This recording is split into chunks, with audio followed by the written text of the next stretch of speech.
Welcome back, travelers of the inner path. Today, we enter territory that challenges everything we think we know, not just about karma, but about life, morality, and spiritual progress itself. You've likely heard phrases like good karma and bad karma tossed around in daily conversation. Someone does something kind, they get good karma. Someone acts selfishly, they get bad karma. But what if this entire dualistic way of thinking is incomplete? What if karma is not a scoreboard of good versus evil, but a much more subtle and profound mechanism of evolution? Today, we ask the question, can we transcend karma by moving beyond good and bad? Because the real Buddhist view, the deep one, the liberated one, doesn't ask you to collect more good karma. It invites you to go beyond karma altogether. This episode might just rewrite everything you thought you understood about spiritual growth. So stay with me, not just with your mind, but with your heart. Let's start with a teaching from the Lankavatara Sutra, a lesser-known but deeply transformative Mahayana Buddhist text. In it, the Buddha says, "Good deeds performed with attachment to results bind beings as much as evil deeds." That sentence alone is enough to shift your entire spiritual framework. You see, most people believe that the goal is to do more good and avoid the bad. And yes, in early stages of practice, that's valuable. But at a deeper level, Buddhism teaches that both good and bad karma, while different in effect, are still forms of bondage. Why? Because both are rooted in duality, in ego, in attachment to outcomes. Let me explain. When you perform a good deed with the expectation of reward, even just feeling superior, spiritual, or good, you're reinforcing the illusion of a separate self. You're building what's called merit-based ego. And even though this karma may be pleasant in its results, it still binds you to the cycle of birth and rebirth, what Buddhists call samsara. Now this might sound strange. Isn't good karma good? Yes, but only relatively. In the ultimate view, even good karma keeps you spinning in the wheel of existence. The difference is that you're spinning in a more comfortable carriage, but you're still going in circles. Let me offer an image. Imagine being in a golden cage versus a rusty one. One feels nicer, but both are still cages. The real liberation, according to the Buddha, is in non-attachment, non-identification, and transcending the duality of good and bad altogether. So what does this look like in real life? Let's meet Lena. She was a school teacher known for her kindness, her charity work, her spiritual reading groups. Everyone loved her. And she too believed she was doing the work. But inside, Lena was exhausted. Her kindness often came from guilt, fear of being disliked, and deep spiritual pride. She looked down on those who weren't doing the work. She expected recognition from her students, her peers, even the universe. One day, during a meditation retreat, her teacher said, "You don't need to be good. You need to be free." That sentence cracked her open.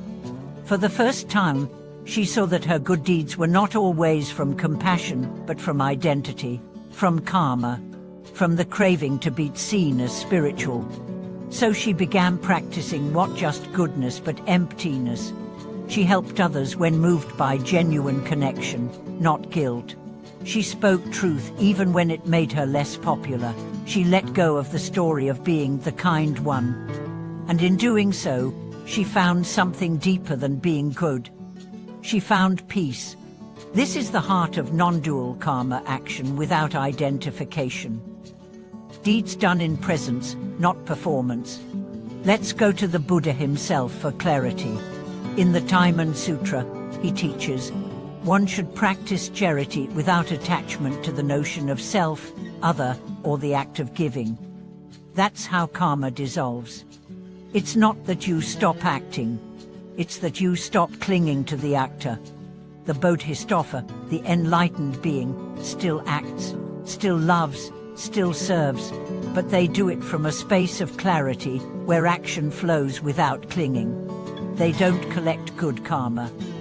They move through karma like wine through bamboo, touching everything, grasping nothing. This brings us to a major turning point in our understanding. The goal is not to accumulate good karma. The goal is to transcend karmic identity altogether. Let's pause here. Does this mean you should stop helping people? Stop being kind? Stop doing good things? Absolutely not. But it means do not confuse goodness with awakening. Because if you are attached to your goodness, your karma is still heavy, it just smells sweet. Let's look at this through another lens, the 3 types of karma described in Buddhism. Wholesome karma, actions rooted in generosity, compassion, clarity. Unwholesome karma, actions rooted in greed, hatred, delusion. Neutral karma, actions done without craving, ego or expectation. These do not bind. They pass through like breath. The 3rd type, karma-free action, is where liberation lives. But how do we access that? Through what the Buddha called the middle way, the path between extremes, not suppressing desire, what indulging it. Not clinging to good, not wallowing in bad. Just present, awake, responsive. Let's take a moment to explore what this means practically. You're in traffic. Someone cuts you off. Your immediate urge is anger. You're about to yell. But you pause, you breathe, you smile. Not because it's good, but because it's free. Because you choose to respond from clarity, not reaction. That moment is karma-free. Or imagine you see someone in need. You give them help, not for praise, not for spiritual points, what out of pity, but because your heart opens. Oh story. Just flow. That's karma-free. These moments are rare at first, but with practice, they become more frequent. And that's the path.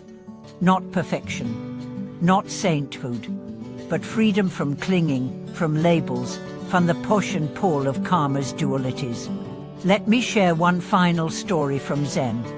A student asked the master, "What happens when we transcend karma?" The master replied, "Then you cook rice, sweep the floor, and feed the dog." Meaning life continues, but your relationship to it is different. You become a vessel, not a doer. You live from awareness, not accumulation. So as we close, let me ask you, are you still trying to be good so you can feel worthy? Are you clinging to your identity as a helper, a healer, and a light worker? Are you chasing karma or transcending it? Because beyond karma lies the most radical freedom you've ever known. It's not glamorous, it's not praised, but it's pure. It's silence in motion, stillness in action, truth without story. That is the real Buddhist view. Not moral perfection, but non-attached presence. So take a breath. Let go of the scorecard. Let go of being good or bad. Just be here, aware, awake, free. If this resonated with you, let's keep this dialogue alive. Share in the comments, have you noticed attachments to good karma in your path? What does transcending duality mean to you? And of course, subscribe, like, and support the channel if this exploration moved you. Your awareness is part of this global ripple we are creating. You're not just here to collect good karma. You're here to dissolve karma by remembering who you truly are.